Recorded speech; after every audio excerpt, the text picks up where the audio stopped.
This summer, I got a chance to go to India after 20 years. I would have gone sooner, but I'm an artist, and I live in a rented room with the bathtub in the kitchen. Now, to many people, a bathtub in the kitchen is crazy. In New York City, trust me, it's a good deal. So when my best friend asked me to be his plus one at a lavish wedding in India, I jumped at the opportunity. Truth is, I've been to India many times, but it was always with my parents.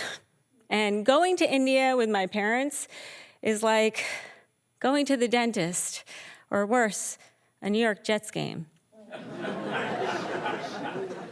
I was so excited.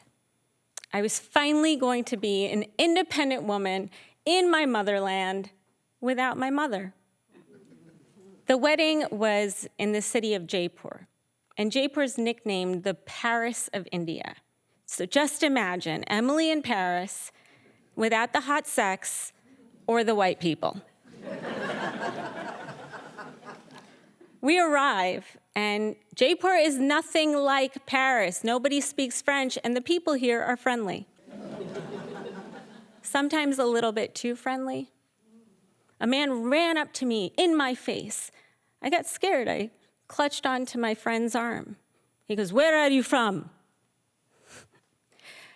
I think that's so ironic because I get asked that same question in this country. And in America, I'm told I'm Indian. But in India, he said, "Nope, you're American and rich," which is fascinating because 24 hours before, I was washing my underwear in my bathtub/kitchen sink. But I go with it. Hey, in India, people do things for me, even without me asking. Doors are open, bags are carried, someone else is washing my underwear. It felt like I had my own butler. I was like, is this what it's like to be Oprah?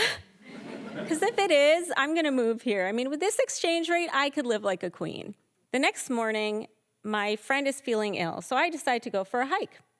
I asked the concierge for some recommendations, and he suggests that I go with a guide. And I was like, oh, I can't go by myself? I would not advise that. Okay, so I'm with the guide. The second I leave the hotel, the smells of India punch me in the face. It's kind of like New York in the summer, but it's smog and gasoline instead of sweat and garbage. But I forget about that pretty soon. As I see the sunrise over the Aravalli Mountains, and I see the sheer beauty and vastness that is India, I want more.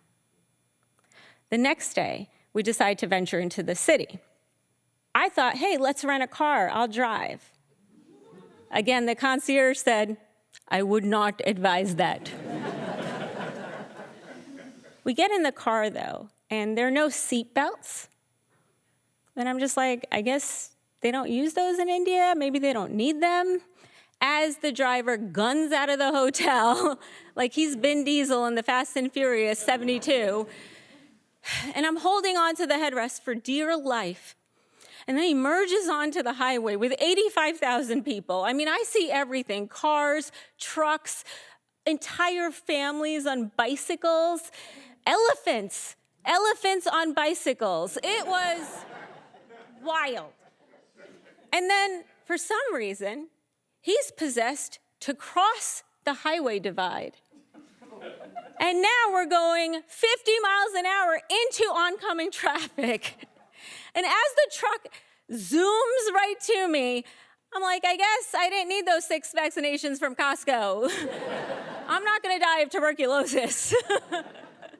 I just closed my eyes, and for the first time, I want my mother. But we get home and everything's fine. And then a few days later, we decide to go to the Taj Mahal. Now, I don't know if you've been to the Taj Mahal, but it is spectacular.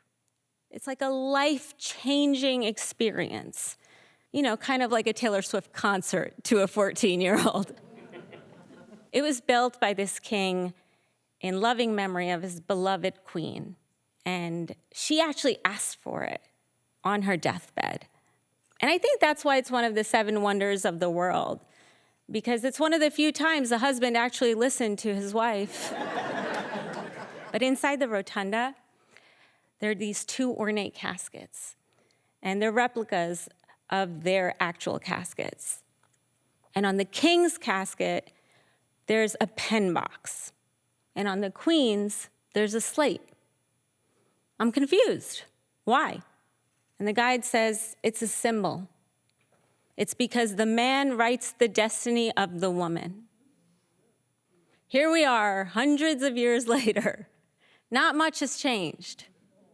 And a few days later, we're at a bazaar, and I'm looking at this really pretty jewelry, and then I turn around, and my friend's gone. And I'm alone. And I'm surrounded by these strange men hollering, "Madam, madam, madam." And I freeze. I can't even call out for help. I'm just thinking, where's my friend? Why would he leave me? And why are they calling me madam? Do I look old? Luckily, he comes back after a few minutes and everything's fine, but I'm pissed. I can't go anywhere by myself. And my friend says, "You know what, I never even thought about it, but this is just probably how it is for most women in the world."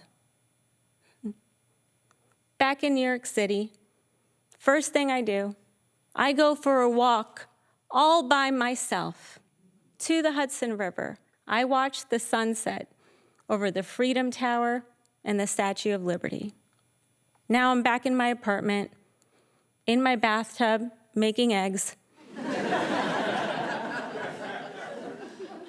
And I'm grateful, because I may not be Oprah yet. But as an artist, I'm putting my own pen on my own slate, because I deserve to write my own destiny. And so does every woman. Thank you.